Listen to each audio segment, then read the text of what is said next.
नमस्कार दोस्तों, मैं इंद्रजीत सरोज आपका अपने यूट्यूब चैनल पे स्वागत करता हूं। जैसे कि हम लोग देख रहे थे मौर्य वंश, हिस्ट्री के प्रीवियस ईयर के जितने भी क्वेश्चन आए हुए हैं अलग-अलग एग्जाम में, सारे क्वेश्चन को हम एक-एक करके देख रहे हैं और ऑब्जेक्टिव। तो हमने पिछले वीडियो में बहुत सारे वो देखे थे क्वेश्चंस। अब अगले को वीडियो में मैं उसके आगे वीडियो क्वेश्चन लाया हूँ, उसे देखते हैं। चलिए शुरू करते हैं। अशोक के शासनकाल की सबसे महत्वपूर्ण घटनाएं। कलिंग। आधुनिक युग में असम पर विजय थी, झारखंड पर विजय थी, बिहार पे विजय थी, उड़ीसा पे विजय थी, जो उसके जीवन काल का महत्वपूर्ण परिवर्तित सिद्ध हुआ। तो ये कहाँ पे विजय थी? ये आरआरबी ग्रुप डी 2018 में आया हुआ क्वेश्चन है। और तो इसका जो कालंगी ये हुआ था, कलिंग का युद्ध, ये हुआ था उड़ीसा में। हमारा सही आंसर हो जाएगा उड़ीसा। इस पे बहुत सारा क्वेश्चन आया हुआ है। ये जो कलिंग है, तो हम इस पे बहुत सारे जितने भी जिस टाइप के क्वेश्चन बने मैं सब लाया हूँ। इसी से बौद्ध धर्म का वो होता है। अगला क्वेश्चन देखेंगे। अगला क्वेश्चन है अशोक के किस शिलालेख में कलिंग युद्ध में अशोक की विजय का उल्लेख किया गया है? मतलब ये जो कलिंग का युद्ध हुआ था, इसका किसमें वो जिक्र किया गया है? जो अशोक का शिलालेख है, तो ये है 13वां। इन्होंने 14 शिलालेख बनवाए थे, तो टोटल 14 है, जो कि कलिंग युद्ध का जिक्र 13वें में हुआ है। अगला क्वेश्चन है डैश डैश डैश ने धार्मिकता द्वारा विजय की नीति विकसित की। किसने धार्मिकता द्वारा विजय? ये थे अशोक जी। बिंदुसार अशोक के पिताजी थे, ये नहीं किए थे। ये अशोक के पहले के राजा थे बिंदुसार, उसके बाद अशोक आए थे। और अशोक सार से पहले चंद्रगुप्त मौर्य थे।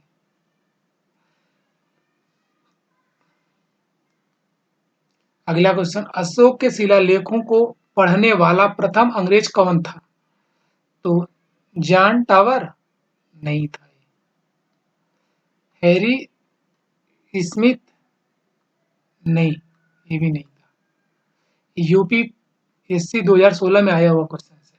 चार्ल्स मेट कॉफ, जेम्स प्रिंसिपे।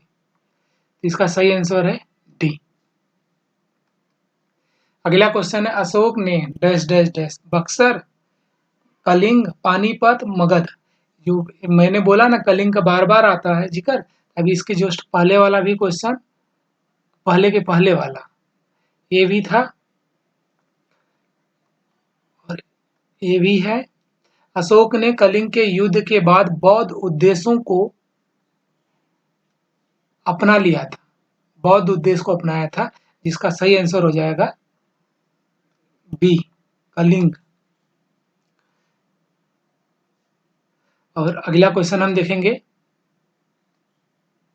निम्नलिखित अभिलेखों में से किसमें अशोक का नाम का उल्लेख हुआ है? यही कह रहा है हुआ है। तो ये पहला है गुर्जरा में, दूसरा रौरा में, ये नहीं है।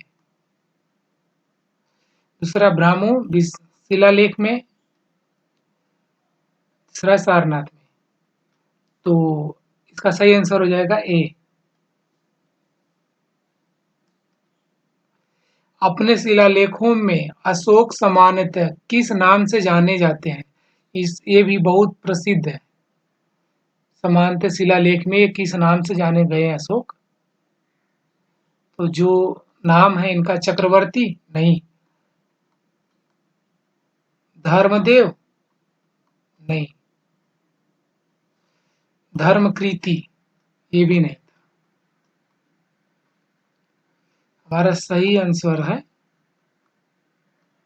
बी, प्रिय प्रियदर्शी। इसके जस्ट बाद एक क्वेश्चन और लाया हूँ, ये बीपीएससी 2019 में पूछा गया और एक क्वेश्चन प्रियदर्शी नाम से जाने गए थे। इसके बाद निम्न अभिलेखों में किस शासक का उल्लेख प्रियदर्शी, ये वही मिस टाइपिंग है बट ये प्रियदर्शी ही है, एवं देवानाम प्रिय के रूप में किया गया है। ये कौन थे शासक? जिसके अभिलेख होंगे वही तो होगा ना। अभिलेख का अशोक का ही था, तो अशोक के 14 थे वो अभिलेख, जिसमें से प्रियदर्शनी अशोक को ही बोला गया था। हर्षवर्धन, समुद्रगुप्त, चंद्रगुप्त मौर्य, ये लोग नहीं थे। सही आंसर बी है। अगला क्वेश्चन, निम्नलिखित अभिलेखों में से किसमें अशोक का अभिलेख भी पाया जाता है? मतलब इतने नीचे जो भी दिए गए हैं, अब बहुत सारे अभिलेख हैं, इनमें से जिसमें से अशोक का भी अभिलेख पाया जाता है। तो पहला है महादक्ष रुद्र दामन का जूनागढ़ अभिलेख। इसमें पाया जाता है क्या? हाँ, जूनागढ़ जो है वो एक टेबल था, आज मैं टेबल नहीं ला पाया हूँ, लेकिन अगले वीडियो में मैं टेबल लाऊंगा। जूनागढ़ में पाया गया था क्या कहते हैं, अशोक का अभिलेख। हमें और ऑप्शन चेक करने की जरूरत नहीं है, लेकिन और भी हम पढ़ लेते हैं। गौतमी पुत्र सातकर्णी से संबंधित नासिक प्रदर्शित, ये नहीं था, प्रशस्ति था। खारवेल का हाथी गुफा अभिलेख, ये भी नहीं था। इनमें से तो है ही नहीं, जो मेरा पहला आंसर है पहला। निम्नलिखित में से किसकी जानकारी अशोक के शिलालेखों में मिलती है? मतलब किसकी जानकारी, मतलब किस किस चीज की जानकारी है? अशोक का शिलालेख जो था 14, उसी का ये पूछ रहा है। जीवन वृत्त है, आंतरिक नीति, आंतरिक नीति भी था उसमें, और विदेश नीति। ये बार बार आ रहा है शिलालेख पे क्वेश्चन अशोक का। अशोक ही बहुत बड़ा इंपॉर्टेंट था मौर्य वंश में, जो क्वेश्चन बनते हैं मैक्सिमम तौर पे। तो हमें लगता है कि हमें अशोक के शिलालेखों पर एक अलग से सेपरेट वीडियो लाना पड़ेगा। ये तीनों थे, ये क्वेश्चन कई बार आ चुका है, एसएससी 2018। इसका आंसर डी हो जाएगा। ये सभी। अगला देखिए शिलालेख पे फिर एक अगला क्वेश्चन है। सम्राट अशोक ने पत्थर के स्तंभों और पत्थर के तख्तों पर अपने, ये नंबर दिया हुआ है 14, 15, 16, बार बार हम 14 वहां लिखे भी थे, तो 14 आदेश उत्कीर्णित करवाकर अपने राज्यों के प्रमुख स्थानों पर स्थापित किया ताकि लोग तदनुसार आचरण कर सके। वो 14 थे, जो कि ऐसे शिलालेख जो थे ये अशोक के, जो कि पहला तो शिलालेख था, दूसरा स्तंभ लेख था, तीसरा गुहा लेख है। जो शिलालेख है, शिलालेख इनके हर पे क्वेश्चन बनते हैं। जो शिलालेख है, शिलालेख की कुल संख्या कितनी है? पहले तो इसको दीर्घ शिलालेख बोलते हैं, लघु शिलालेख बोलेंगे। जो दीर्घ शिलालेख है, इसमें 14 कुल संख्या 14 है, जो कि 10 स्थानों से प्राप्त है। इसी में जो जूनागढ़ अभी हम लोग ऊपर एक टिक मारे थे, तो यही है, एक स्थान यहाँ का भी है। उसके बाद बस यही है। आगे अगर स्तंभ लेख से आता है क्वेश्चन तो हम देखते हैं, अगले अगले वीडियो में आएगा ये। अभी तो हमने इतना देख लिया, कितना, 2 चीज देख लो, कुल संख्या कितनी है 14, और 10 स्थानों से लिया गया है, दीर्घ शिलालेख की बात कर रहा है। अगला क्वेश्चन, सम्राट अशोक किसके उत्तराधिकारी थे? सम्राट अशोक किसके उत्तराधिकारी थे? तो इनसे पहले जो राजा थे वो बिंदुसार थे, तो ये बिंदुसार के उत्तराधिकारी हैं, क्योंकि दशरथ इनके बाद बने हैं और चंद्रगुप्त मौर्य इनसे पहले के पहले थे। सुमित का कोई जिक्र ही नहीं है अभी, तो फिर बिंदुसार के ही उत्तराधिकारी होंगे। प्रसिद्ध कलिंग युद्ध, देखिए बार बार मैं बोल रहा हूँ, ये 2 चीज आ रहा है बार बार, शिलालेख और कलिंग युद्ध ने सम्राट अशोक को युद्ध छोड़ने और बौद्ध धर्म अपनाने के लिए प्रेरित किया था? यह युद्ध उड़ीसा, एक नाम और आ गया, यह युद्ध उड़ीसा, शायद हम लोग पहले इसी से शुरू किए, पहला क्वेश्चन यही था, उड़ीसा में कब लड़ा गया था? तो यह 1961 बीसी, 1962 बीसी, 1960 बीसी, 1964 बीसी। चार के चारों ऑप्शन एकदम करीब दिया हुआ। करेक्ट ऑप्शन अपना ए है 1961 बीसी में। और इसमें दो चीज हमें याद करनी है, एक तो एक कलिंग का युद्ध और एक यहाँ पे कहाँ पे हुआ था? उड़ीसा में। दो चीज, ये भी आरआरबी ग्रुप बी डी में पूछा गया 2018 का क्वेश्चन है।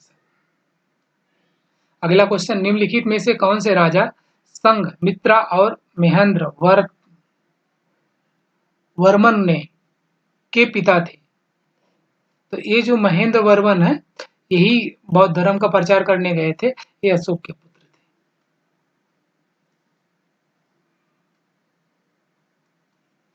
अगला क्वेश्चन, अशोक के निम्नलिखित अभिलेखों में से किसमें दक्षिण भारतीय राज्यों का उल्लेख हुआ है? द्वितीय मुख्य शिलालेख, तृतीय मुख्य शिलालेख, द्वितीय मुख्य शिलालेख, नौवां मुख्य शिलालेख और प्रथम स्तंभ अभिलेख। यह स्तंभ से आ गया, तो यहाँ पे पहले ही शिलालेख बोल रहा है, तो अभिलेख बोला हुआ है, की स्तंभ का नहीं होगा, ये द्वितीय मुख्य शिलालेख होगा, प्रथम स्तंभ से नहीं है, और नौवां से भी नहीं, तृतीय से भी नहीं, द्वितीय से, जो कि दक्षिण भारत राज्यों का उल्लेख करता है। अगला क्वेश्चन, अशोक महान से संबंधित थे? अशोक मौर्य वंश से संबंधित थे। यहाँ पे पहला है गुप्त वंश, नहीं। दूसरा है चोल वंश, नहीं।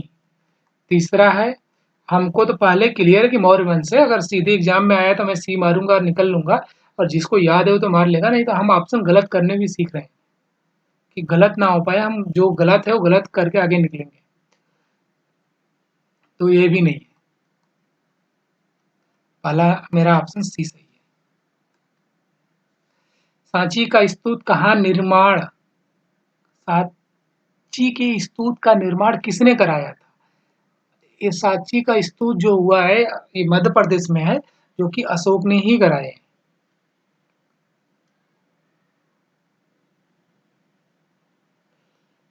बिंदुसार नहीं, चंद्रगुप्त मौर्य भी नहीं, अशोक ने बहुत काम किए थे। आजा भाई अगला, अशोक ने अपने सभी अभिलेखों में एक रूपता से किस प्राकृतिक भाषा का प्रयोग किया है? मतलब जो उन्होंने अभिलेखों लिखवाए थे, उसमें एक रूपता का किसका वो किया हुआ है, किस भाषा का प्रयोग? सौरसेनी नहीं, सौरसेनी नहीं था। दूसरा मगधी, तीसरा अर्ध मगधी, तीसरा इनमें से कोई नहीं। तो उन्होंने पूरा का पूरा मगधी यूज किया था, जो कि आंसर बी सही है। और ये एसएससी CHSL 2019 में आया हुआ क्वेश्चन। अशोक का उत्तराधिकारी कौन था? अशोक के बाद राजा बने थे दशरथ, बट उन ऑप्शन में है नहीं, तो उत्तराधिकारी के लिए जो उनका बेटा होगा वही होगा, तो इसमें कुड़ा उनके बेटे। अगला क्वेश्चन, किस अभिलेखों में अशोक का नाम अशोक का वर्णन है? अशोक का, इनका 14 अभिलेख था, तो ये बोल रहे हैं कि किस अभिलेख में इनका अशोक का नाम अशोक ही है, जो कि पहला है कालसी, दूसरा है रूमी देई, तीसरा है मास्की, इनमें से कोई नहीं। इसका सही आंसर हो जाएगा मास्की। मास्की में अभिलेख में अशोक का नाम का वर्णन अशोक ही है। श्रीनगर शहर को किसने बसाया था? सब कुछ काम अशोक ही मैक्सिमम काम किए हैं, तो ये भी अशोक ही है, श्रीनगर को अशोक ने ही बसाया था। और ये क्वेश्चन ये चाणक्य नहीं थे, और अशोक के बाद आए हुए ये राजा थे कनिष्ठ का, अभी बात नहीं करेंगे।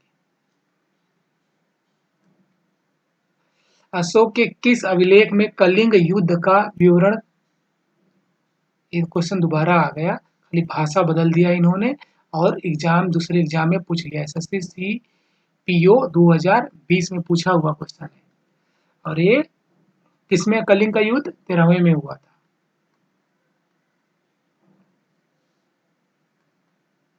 अगला क्वेश्चन, अशोक का एकमात्र शिला रूपचित्र, इस पे 2 क्वेश्चन बना हुआ है। रूपचित्र कहाँ पाया जाता है, कहाँ पाया गया है? कंगन हल्ली में, कौशाम्बी अभिलेख में, मास्की में, रूमियन देई में। इसका सही आंसर हो जाएगा ए, कंगन हल्ली में। अगला, अशोक का कौन सा अभिलेख द्विभाषी है? द्विभाषा से बना हुआ कौन सा है? जिनमें अरमाइक एवं यूनानी 2 भाषा की बात कर रहा है इन्होंने, ए और ए भाषा का प्रयोग किया गया है, जो कि है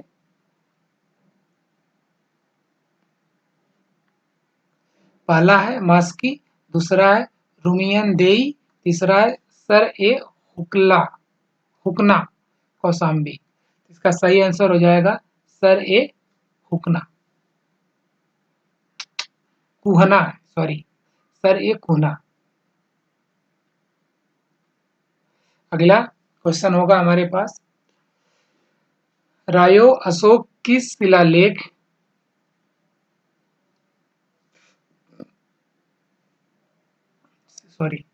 किस शिलालेख में सम्राट अशोक कहा गया है? सम्राट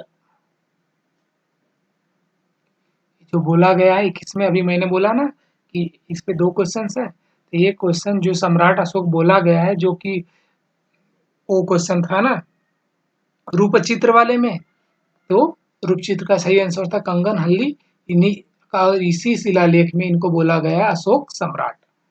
ये नहीं थे और ये में भी नहीं है, इसमें भी नहीं है, बट अशोक सम्राट जो नाम मिला है इनको ऑप्शन डी वाले में, कंगन हल्ली में। अगला क्वेश्चन, इनमें से कौन सी कथाएं अजंता गुफा के चित्रकारी, अजंता गुफा की चित्रकारी और मूर्तिकलाओं से संबंधित है? इसमें से कौन सी कथा है? सही, चारों कथाएं, इनमें से कौन सी? ताकत कथाएं, जातक कथाएं, हितोपदेश कथाएं, तीसरा मेटा मेराइन कथाएं, चौथा पंचतंत्र की कथाएं। और जो हमारा सही आंसर है इसका ए है, जातक कथाएं। मौर्य वंश का अंतिम शासक कौन था?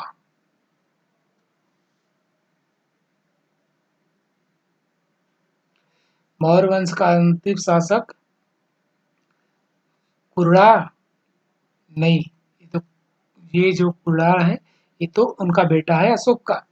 अशोक का बेटा है तो लास्ट ऑप्शन नहीं, क्योंकि 8 9 10 राजा थे इसमें, जो कि ये नहीं है। दूसरा सुसीम नहीं, संप्रति ये शायद 5वां थे या 6ठा थे, ये भी नहीं। बृहद्रथ यही थे ऑप्शन। अभी हम जस्ट इसके बाद एक लाए हैं इनका ग्राफ, जिससे पता चल जाएगा कि कौन से राजा कब बने थे।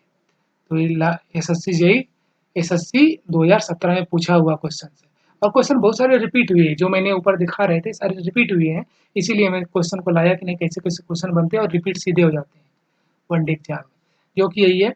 मौर्य वंश का संस्थापक चंद्रगुप्त मौर्य थे, इनका स्थापना जो भी किया था वो चंद्रगुप्त मौर्य थे, और अंतिम शासक बृहद्रथ, जो कि जो पहला थे चंद्रगुप्त मौर्य, यहाँ देखो पहला, ये दूसरा बिंदुसार, तीसरा अशोक, चौथा दशरथ, 5वां थे संप्रति, और 6ठा है शाली सुख,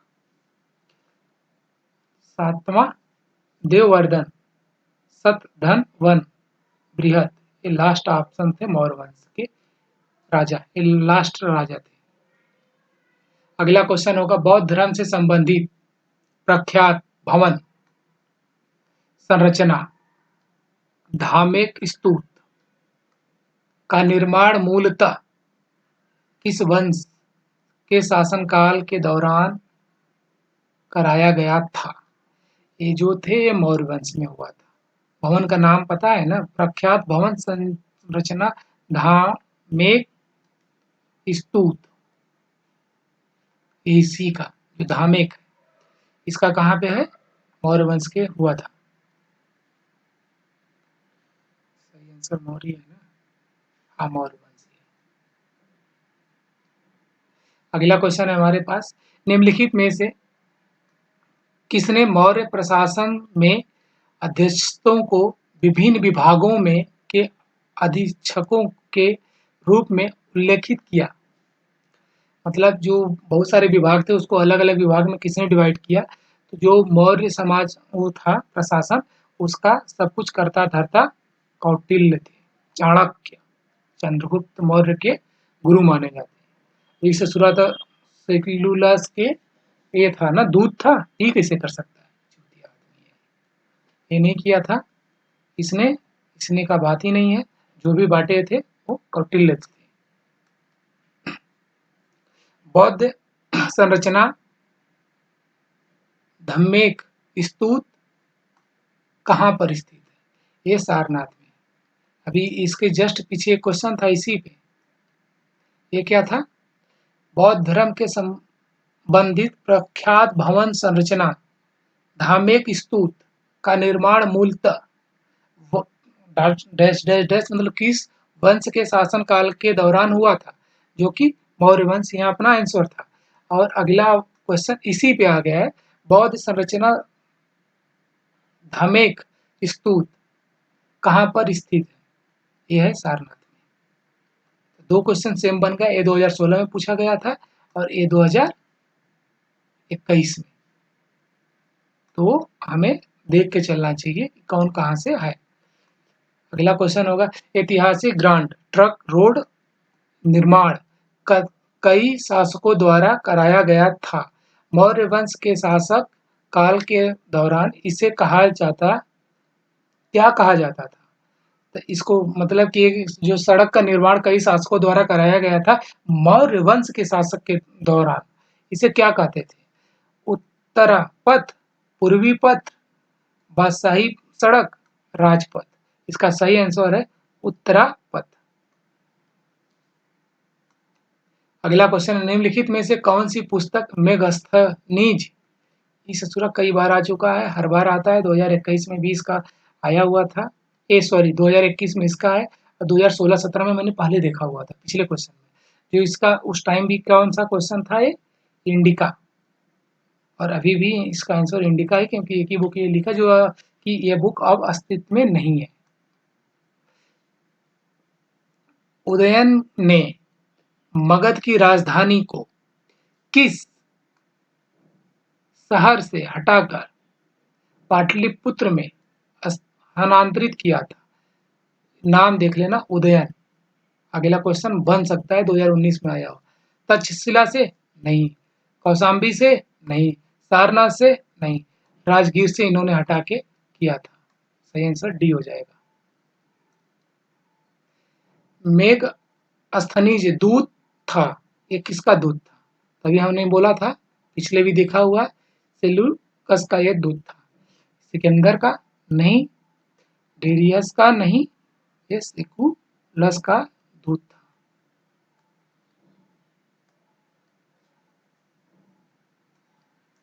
जो कि सेल्यूकस ने मेगास्थनीज को चंद्रगुप्त मौर्य के दरबार में, ये क्वेश्चन ये बना भी हुआ, आगे आ भी सकता है कि चंद्रगुप्त के दरबार में नहीं, मेगनीस आया था तो किसके दरबार में गया था? तो कौन था? चंद्रगुप्त के दरबार में गया था, भेजा गया था। और दूसरा क्वेश्चन यही है, इसका बन गया है जो मेगास्थनीज ने इंडिका नामक ग्रंथ लिखा जो मूलतः रूप में उपलब्ध नहीं है। कौन सा ग्रंथ? अभी इसके जस्ट ऊपर क्वेश्चन था, वो इसने लिखा था। अगला क्वेश्चन नहीं है। थैंक यू दोस्तों, अभी तक आपने अगर मेरा वीडियो देखा हुआ है उसके लिए आपको दिल से थैंक यू। आप इसे लाइक कर देना और शेयर करना दोस्त। और ऐसे वीडियो देखने के लिए आप चैनल को सब्सक्राइब कर लो, ताकि ऐसी वीडियो जब भी हम लाएँ तो आप देख सको। Thank you.